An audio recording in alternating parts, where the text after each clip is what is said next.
Yo, guys, this is the first lecture of the mentorship series, the mentorship aspect of the private tutoring and mentorship. So, the title of this lecture is The Top Performers Anti Routine. So, in this lecture, we're going to be mainly talking about time management, which I believe is the holy grail for success in exams and in life. So, this mentorship doesn't only aim to help you with exams, but the aim is to help you with the rest of life. Because school and CAPE is only a short period of your life, but the lessons that I would be able to impart onto you, hopefully it helps you throughout the rest of your life. So we start off with understanding time management, which is the holy grail. Then we talk about the 888 framework, which is a time management concept that I personally utilized during my exam season, and I still use it to this day. We talk about increase via reduction, which is a season of saying no on how to increase your productivity by removing things from your life. We'll also talk about creating a feedback loop, because once we've grasped these three major concepts, we have to put a system in place to ensure that we stick to these principles. And then we'll close off with some practical tips that you could utilize to help achieve your success and transpose all of these concepts and frameworks into your life. So I'll start off the lecture with this quote from Michael Altscher. I hope I pronounced his name correctly. The bad news is that time flies. The good news is that you're the pilot. So time is either your best friend or your worst enemy. I want to extrapolate on this point using an example between two students. So every day, student A does 2 hours of work. He exercises to keep his mind sharp and he eats healthy food to make sure his body functions properly. Student B, on the other hand, scrolls on TikTok for 2 hours every day, reducing his attention span, and he doesn't eat healthy, he doesn't exercise. So for student A, time acts as his best friend, because as time goes by, he'll become sharper, smarter, healthier, and more prepared for his exams. Student B, on the other hand, time acts as his worst enemy. As time goes by, he becomes less sharp. His attention span depletes, his health depletes, and as time goes by, he isn't in a better position than he is now. So the contrast between these two students illustrates his points clearly. And it just shows that time either works for you or it works against you, depending on the habits you decide to utilize during your time.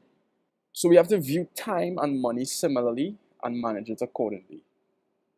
So in the same way in which we have a limited amount of money every month to allocate towards different things like food, clothes, rent, social events, etc., we have to manage our time similar to that.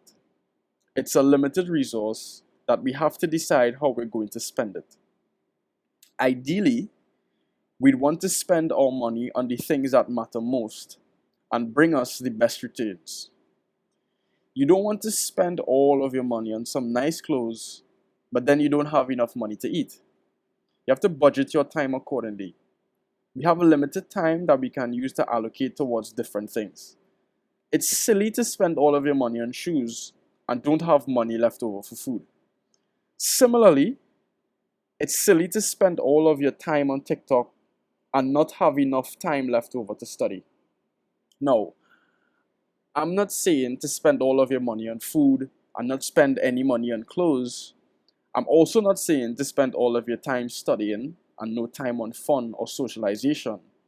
But you should act wisely and prioritize your spending similar to the way that you would spend money. So the analogy of spending money and time, it dovetails perfectly into the next point. So let's say you want to buy a pair of Yeezys. It's expensive and it's hard to attain, and that's why we desire it. Humans desire the unattainable. Based on the limited amount of money that you have every month, it may require you to sacrifice and save up money in order to purchase these Yeezys a month or two from now. So you have to choose wisely how you want to allocate your money in order to get this pair of shoes in the coming months. Just like budgeting your limited amount of money to attain this expensive pair of shoes, you have to budget and make sacrifices with the limited amount of time we have in order to achieve this rare and unattainable goal like a scholarship or distinction. So similar to the way in which a pair of Yeezys might be rarer because it's more expensive and there's less supply of it, a scholarship is the same thing. There's less supply of it and it's harder to attain, so it requires more sacrifice. You have to decide what you want and pay the price accordingly. If you decide you want to buy a pair of Yeezys in the next 2 months and you know what is required to get those pair of shoes, it's very similar to you deciding that you would like to get a scholarship and you know what is required to get that scholarship. You know what sacrifices you have to make. You just have to be willing to sacrifice and pay the price.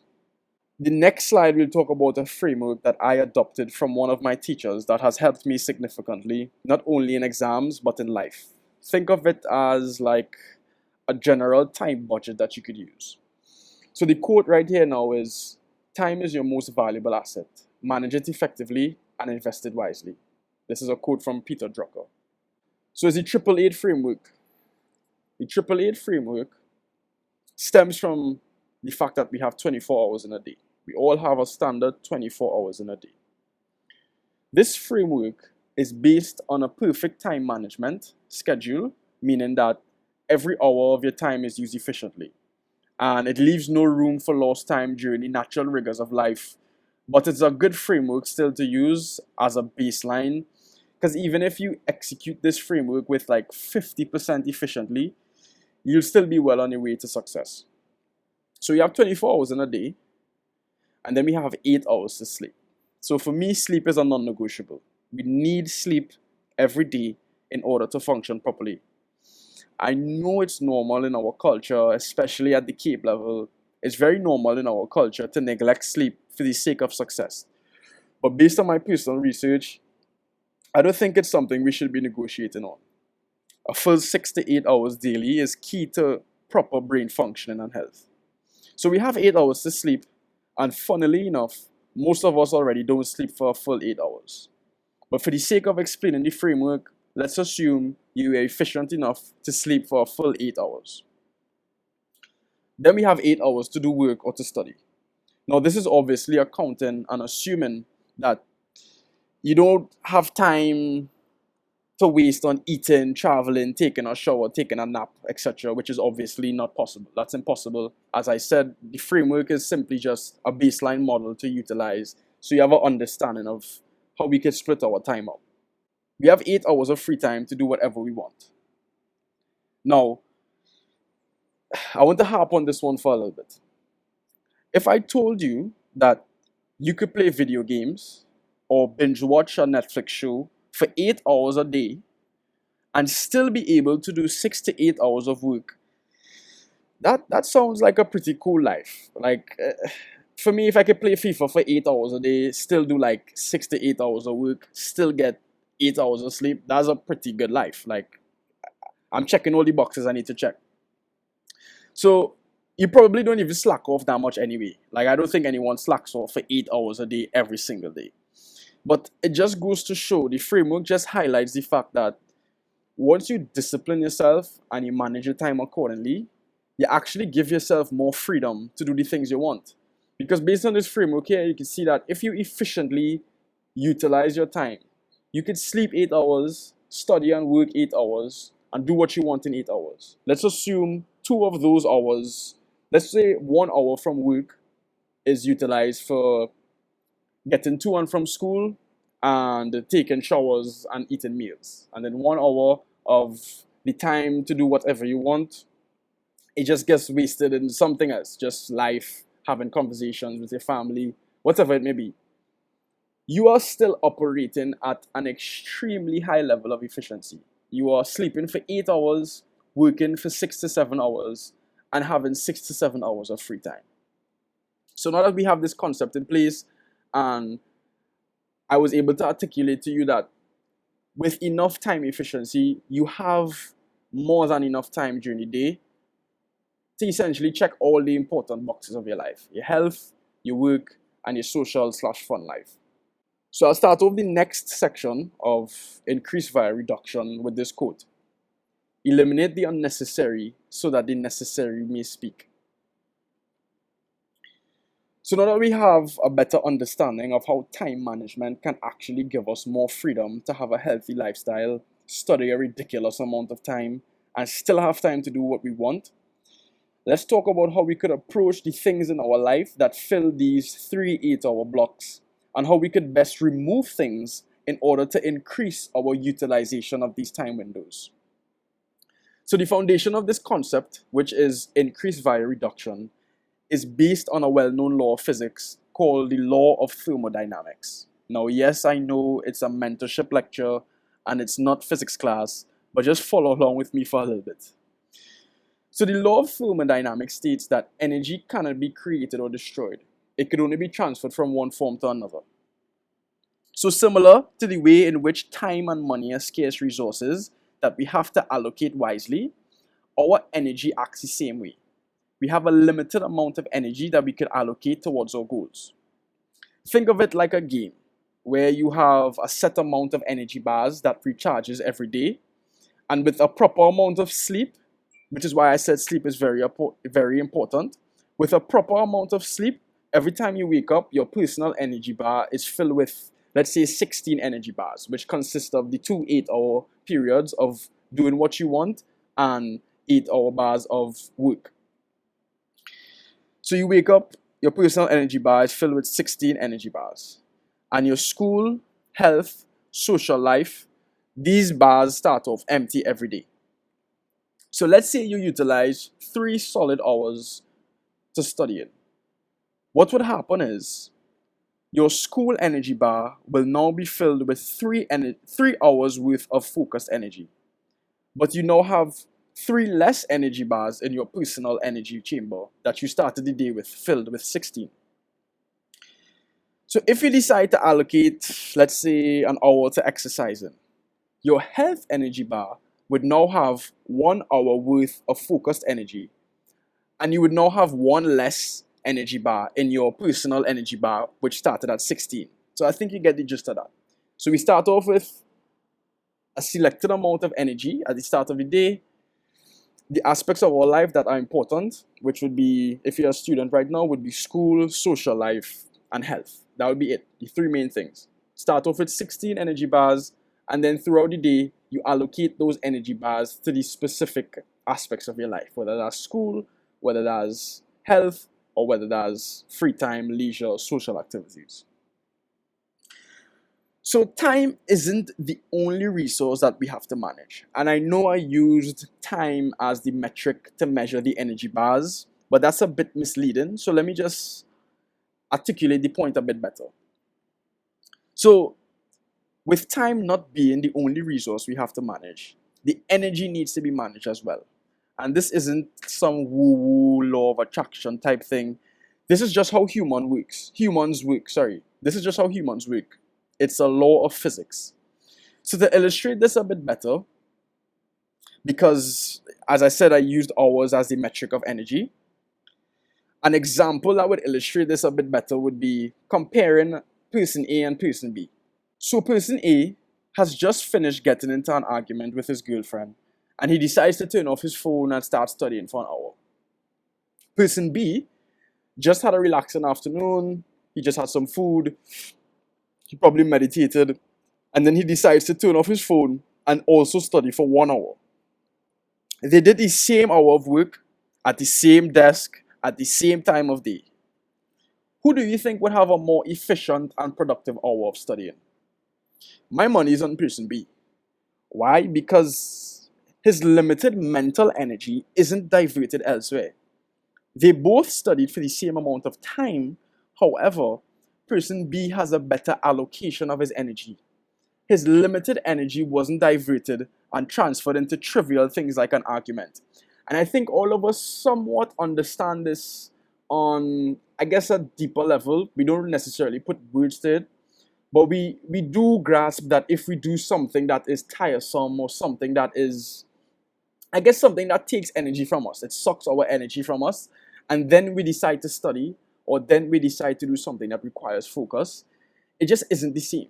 A better example that I personally experienced during my time as a CAPE student was once I study directly after taking a nap, for some reason the efficiency and the quality of my study session was way better. And I think that's because my energy wasn't diverted. I didn't do any activities before that would have taken energy from me or diverted my mental energy, dispersed my mental energy unnecessarily. So things that take your energy, anything that isn't working, resting, or recovering can be considered as wasted energy. Anything that isn't recharging or de-stressing you from your work so that you can be fresh to have a quality session is a distraction. It's very similar to having an unnecessary expense. So let's say you're trying to save up for these Yeezys again. I'm using the same Yeezy example. You're trying to save up for these Yeezys, and then somehow some unnecessary expense comes up. Someone invites you to go out, you just happen to spend some money on food. Someone asks you to borrow some money, you just give them some money because it's your friend. These things have just diverted you from your goal because you had a budget, you have a limited amount of money that you're saving up towards these Yeezys, and you've now taken some of that money away from your desired goal, from your desired outcome. It deviates you from your goal and it takes you a step back from it. These unnecessary expenses, they need to be removed from your budget in order for you to attain your desired outcome. As I said, and I will repeat, anything that isn't contributing towards your goal or recharging you to focus on your goal is a distraction.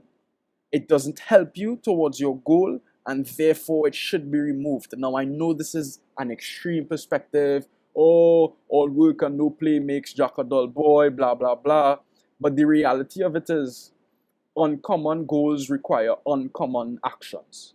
And it isn't common for people to be this extreme. It isn't common for people to be this selective with their time and their energy.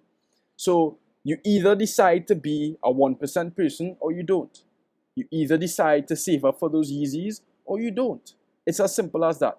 You decide what you want and you pay the price. So you need to remove these energy suckers. And when you remove these energy suckers, it actually increases the energy that you have towards your goal. You do not rise to the level of your goals, you fall to the level of your systems. So now that we understand all the time management frameworks and how important it is to manage time, we have to create a system that allows us to sustain this focused time management framework over a prolonged period of time. And why is that? Because if it cannot be sustained over a long period of time, then it doesn't really matter. It doesn't matter if you focus for a month or two. If your goal is to win a scholarship or come first in the Caribbean, which I assume is the goal of all of my students, because this is a top performing mentorship, a top performing private tutoring, I assume that's the goal of every student, then it has to be sustained over a long period of time. At CAPE, you have to perform at a high level for 2 years. You can't get all ones in year 1 and then slack off in year 2. You just won't get a scholarship. All the ones that you got in year 1 is irrelevant because you didn't get the outcome. The desired outcome wasn't achieved. Again, back to the easy example. You save up for 1 month and then the second month, you don't spend wisely. You basically erased all of the discipline and money management that you did the month before. So let's say you work out. You work out in the gym for 6 months. You work out very hard, every day consistent, eating healthy food, sleeping right so you can recover well. You get a 6-pack, you get some bigger biceps, you get some bigger glutes, calves looking huge, physique looking nuts. But then you stop going to the gym. It doesn't really matter, right? Like those 3 months doesn't really matter at the end of the day because it's no longer your physique. You weren't able to sustain it over a prolonged period of time. So it doesn't really matter. You're right back to the pudgy version of yourself. The harsh reality is the real winners in life sustain these things over a prolonged period. If you want to do well in life, you have to create a system that allows you to perform at a high level in perpetuity. And that's my goal. My goal is to not only help you to do well at CAPE, but at life. These principles can be applied to all endeavors, even outside of school, whether you're an athlete, an entrepreneur, an aspiring professional.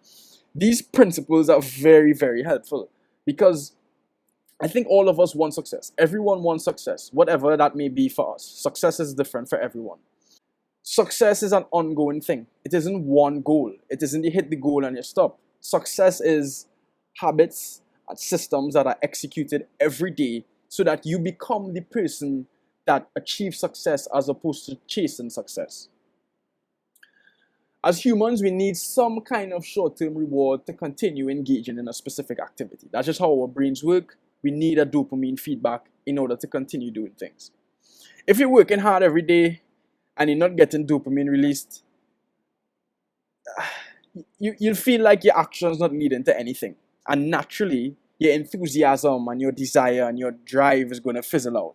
Regardless of how disciplined you are, you need some kind of short-term gratification to keep you going.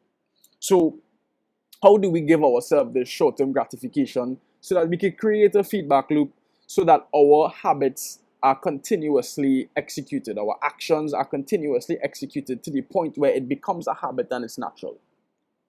So what I did was create a fun to work ratio. As I said, time management is everything. So you'll see that this foundation of time management leaks into all aspects of everything here.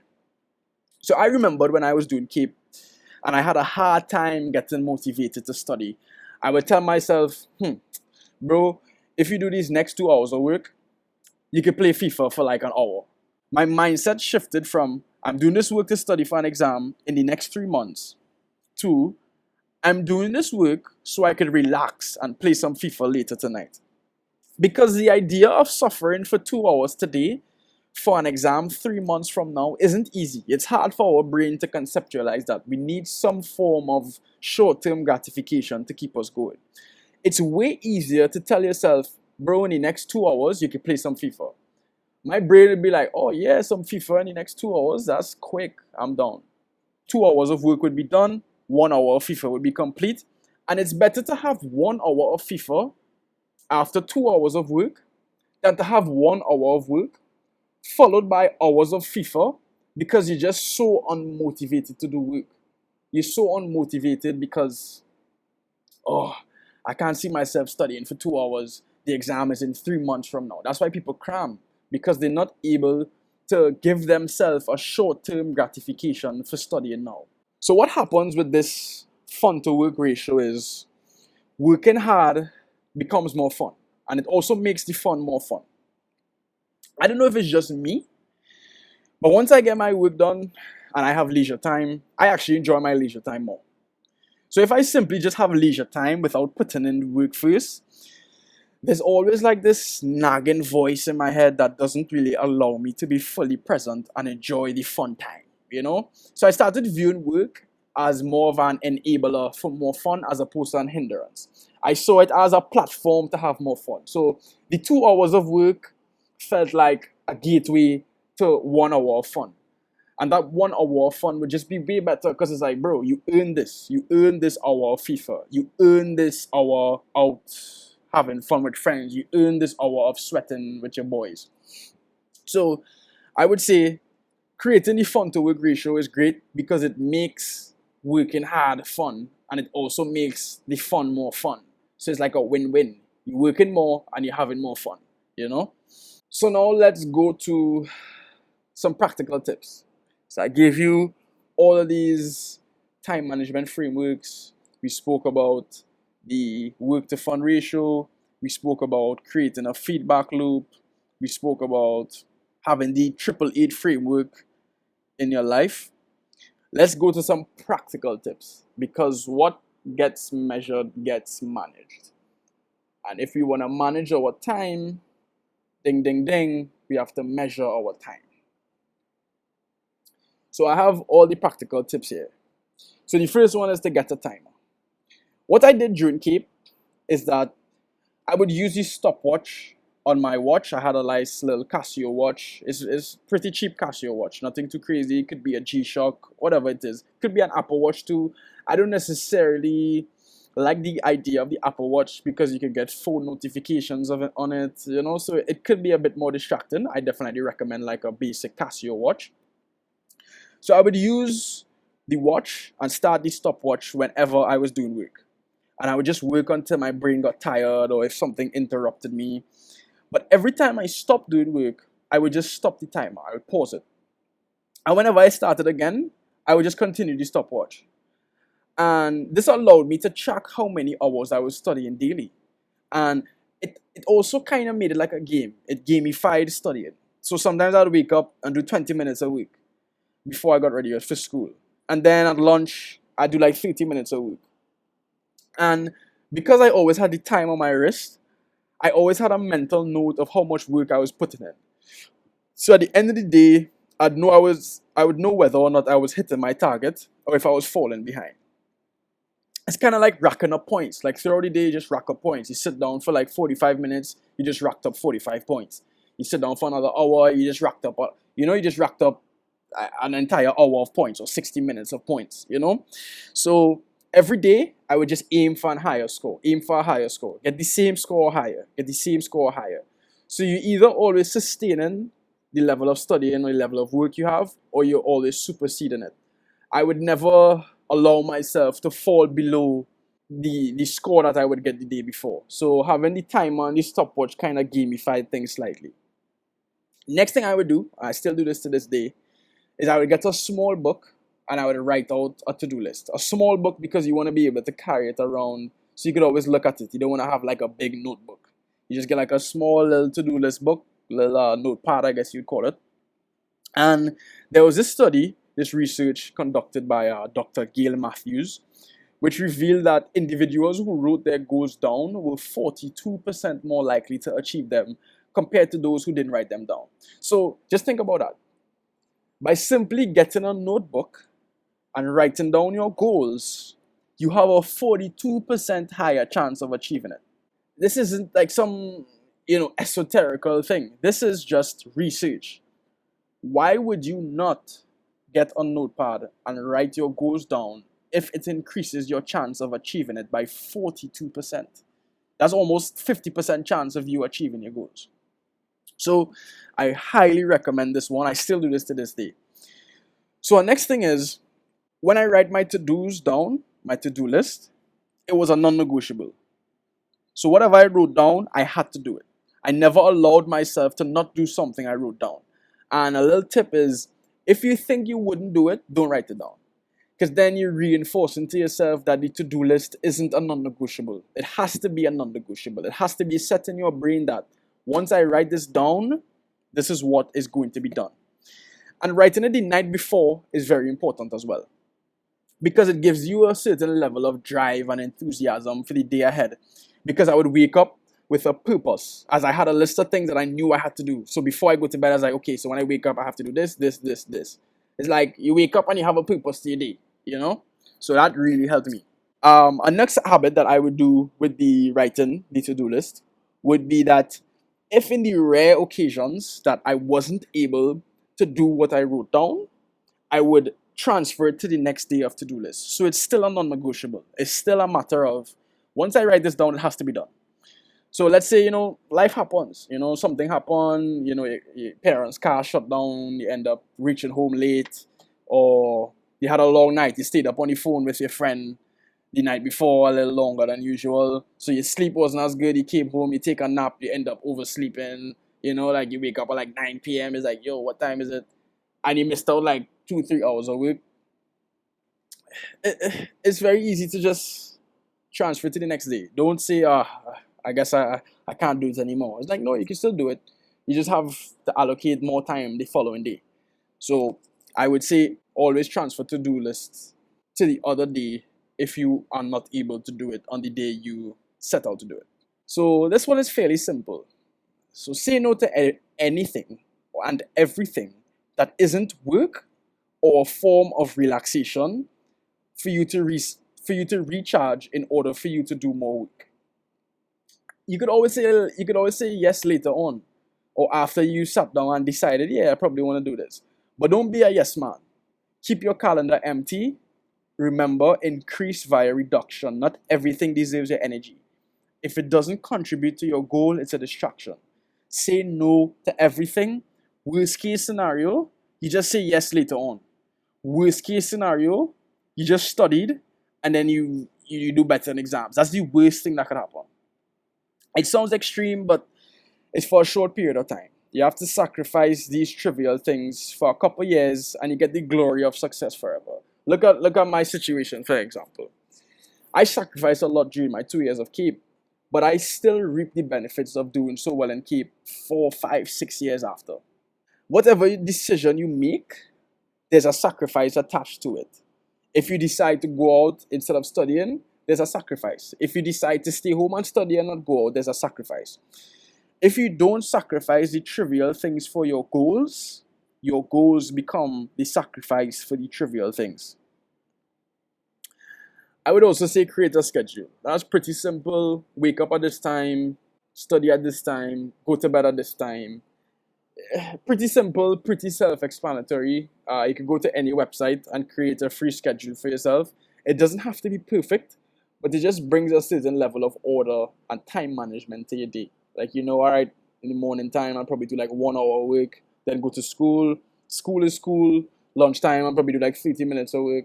Then after school, when I get home, I'll do this at this time, I'll do this at this time. It just brings some level of discipline and structure. It's similar to writing the to-do list. Because you have an exact time in your mind, it's just, I think it increases the likelihood of you doing it. So the last one is to adopt a mindfulness practice. And this could be meditation, yoga, or breathwork. And I have a little asterisk there because in the later mentorship lectures, I'll definitely be touching on mindfulness. So during Cape, I adopted meditation as a daily non-negotiable. And to this day, I try my best not to miss it. I meditated right before I recorded this lecture, actually. It's been scientifically proven that meditation increases gray matter density in the brain.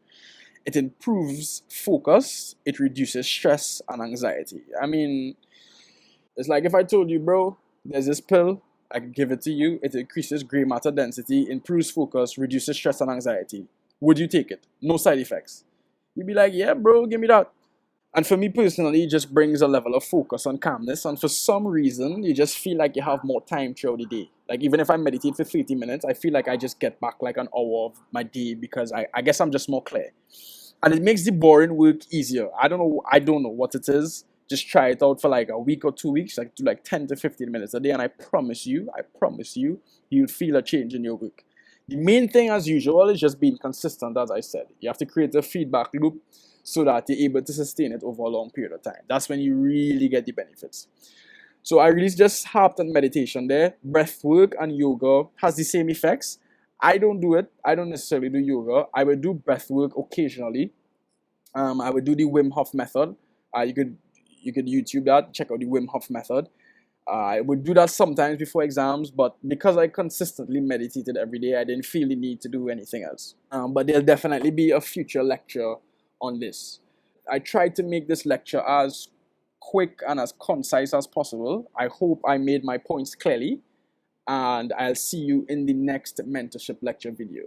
Blessings.